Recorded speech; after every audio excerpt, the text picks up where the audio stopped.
They found her in a city built on dreams, and the way she was left behind made the world question what those dreams were really worth.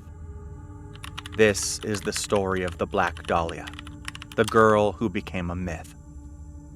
Los Angeles, 1947. A city shimmering with light, money, and promise. The war was over, Hollywood was booming, and everyone seemed to be chasing the same mirage. Fame, fortune, a name on a screen. But behind the glitz, there was another Los Angeles. One of cheap hotels, dim bars, and lonely wanderers hoping to be noticed. It was in that city of opposites that a young woman named Elizabeth Short tried to make her way. She was 22, from Massachusetts, with dark hair, porcelain skin, and a soft voice that seemed to belong to a movie that hadn't been made yet. Friends said she dressed like a star even when she couldn't afford dinner. She wasn't famous in life, but she soon would be. On the morning of January 15th, 1947, a woman walking with her daughter through a quiet neighborhood of Los Angeles saw what she thought was a broken mannequin lying in an empty lot. It wasn't. It was Elizabeth Short. Police descended on the scene, stunned by what they found. Detectives described it later as the most disturbing case the city had ever faced. They quickly realized that whoever had done it had taken their time and wanted it to be found. The newspapers called her the Black Dahlia, a play on a film title from the year before, The Blue Dahlia, and a reference to her dark hair and style. Within hours, the name was everywhere. But who was she really? And who wanted her remembered this way? Elizabeth had no money, no steady job, and a history of drifting between friends' couches and hotel rooms. She wanted to act, maybe model. That was the dream. The police built a map of her last few days. Dates with men, phone calls, short walks at night through the city's neon glow. Each person she met became a suspect. Then the letters began to arrive. Cut-out words pasted to paper. A message claiming to be from her killer, signed the Black Dahlia Avenger. It included personal items that could only have come from her belongings. The writer promised more to come. And like the Zodiac years later, they seemed to crave attention as much as violence. The press loved it.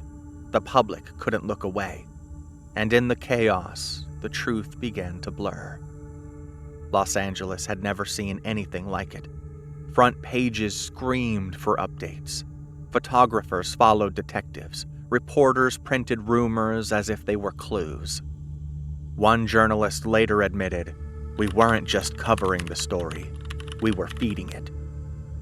Hundreds of people confessed, some to get attention, others to escape guilt for unrelated crimes.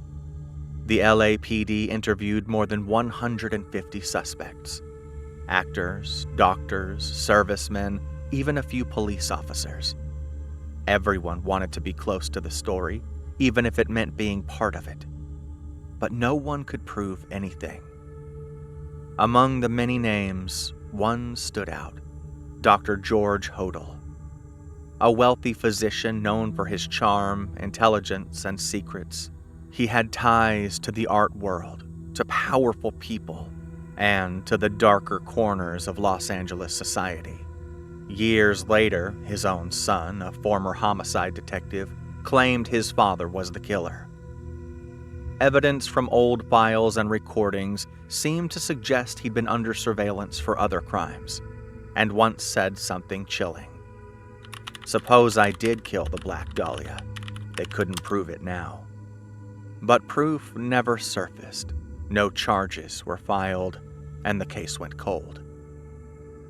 As the years passed, Elizabeth Short became less of a person and more of a story. Writers, filmmakers, and artists used her name as a symbol of innocence destroyed, or of fame twisted into tragedy. Each retelling changed her. The girl with the dream became a metaphor for the city itself, beautiful, ambitious, and brutal. Was she chasing Hollywood, or was Hollywood chasing her? Books, documentaries, even confessions decades later, none solved the crime. But the fascination only grew. The Black Dahlia became a reflection of the era's obsessions, with beauty, with celebrity, with control. Psychologists later called it the first modern media murder, not because of the act itself, but because of the spectacle it became. Elizabeth's image, pale, elegant, almost ethereal, became part of American mythology. She was no longer a person to the world. She was a headline that never ended. Hollywood had promised immortality, and in a way, she got it, but not the way she wanted. Her death became a mirror that Los Angeles couldn't turn away from. A city that sold fantasies was forced to face something it had created. The illusion that beauty could protect you from darkness. Maybe that's why her story still lingers, because we recognize that illusion in ourselves. Elizabeth Short wanted to be remembered. She is. But not for the life she dreamed of, for the story we made of her. She became the myth of Los Angeles, a city forever caught between light and shadow. And like every myth, she reminds us of one truth we never want to admit. Sometimes, the dream is what destroys you.